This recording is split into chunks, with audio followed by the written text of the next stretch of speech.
Bonjour et bienvenue dans cette deuxième vidéo consacrée à théorie des probabilités. Ici nous présenterons deux outils qui peuvent se montrer utiles pour résoudre des problèmes.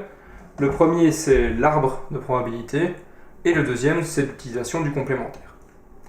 Ici prenons un exemple avec une expérience relativement simple. Nous considérons un paquet de 52 cartes et nous savons que dans un paquet de 52 cartes il y a 13 cartes de chaque sorte. Il y a 13 piques, 13 cœurs, 13 carreaux et 13 trèfles.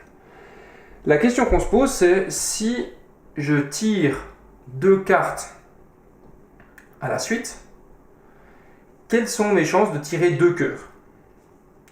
Alors ici, nous allons faire l'usage d'un arbre qui est une visualisation du tirage en termes des choix de probabilité.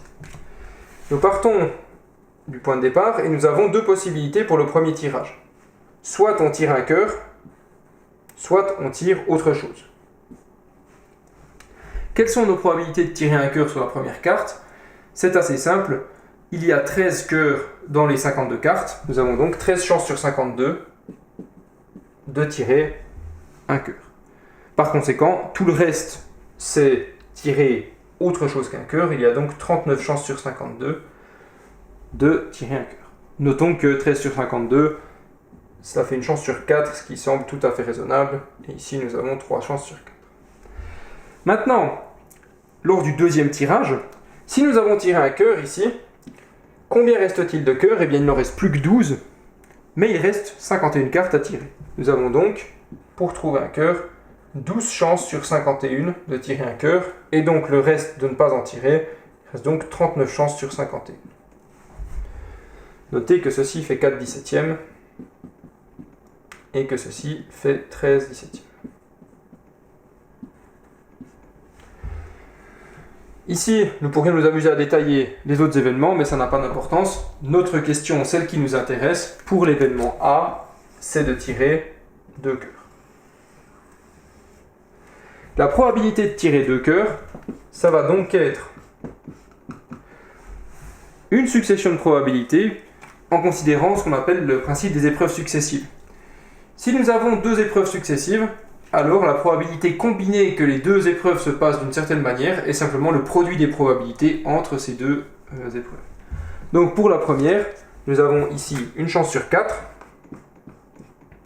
Et pour la deuxième, nous avons 4 chances sur 17. Et donc au final, nous avons donc une chance sur 17 de tirer deux cœurs à la suite.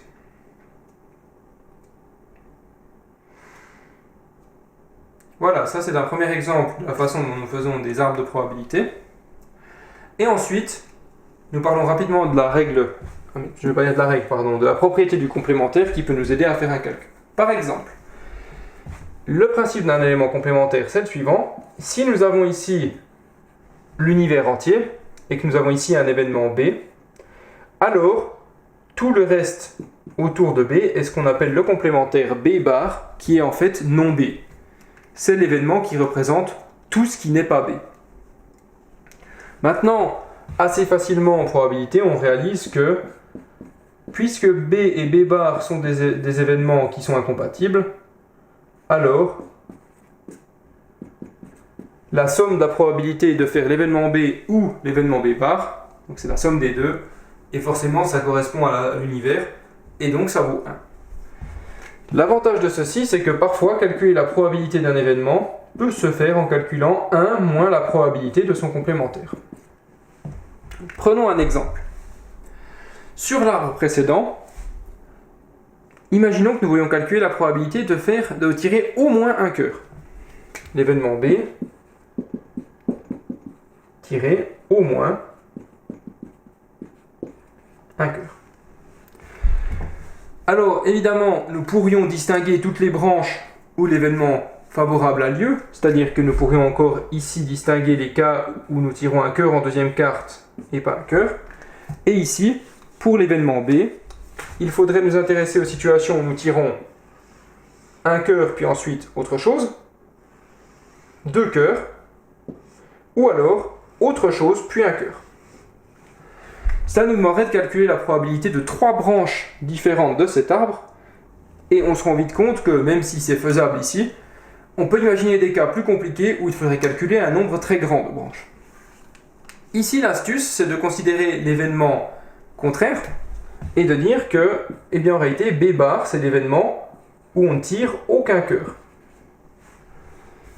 Ceci est nettement plus simple à calculer, puisqu'il s'agit simplement de la dernière branche qui nous reste, l'événement B bar, et celui-ci, je ne tire aucun cœur. La probabilité de cet événement est relativement simple. Nous avions 3 chances sur 4 de ne pas tirer de cœur. Ensuite, il reste ici 38 cartes qui ne sont pas des cœurs sur 51. Et donc, par conséquent, la probabilité de B bar, ça va être 3 quarts fois 38 51e. Cette expression peut être simplifiée pour qu'on obtienne des 34e. Et au numérateur, nous aurons 19.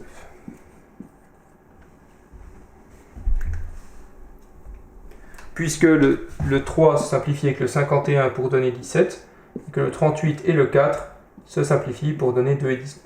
19 divisé par 2 fois 17.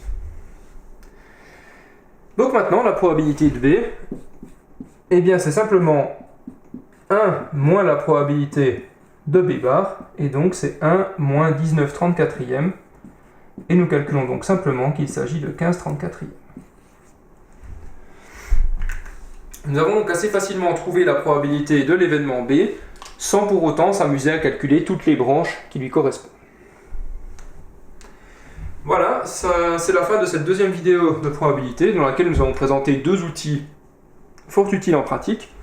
L'arbre de probabilité qui permet de distinguer les cas et simplement après de permettre de visualiser quelle probabilité nous devons calculer. Et l'outil de l'événement complémentaire qui nous permet, lorsque la question, et c'est souvent le cas, lorsque la question est de tirer au moins 1, voire 2 éléments, on va plutôt calculer la probabilité de n'en tirer aucun, car c'est un événement unique, alors que celui-ci regroupe plusieurs événements. Voilà, j'espère que cette vidéo vous aura été utile, et nous nous retrouverons bientôt pour un autre tutoriel de probabilité.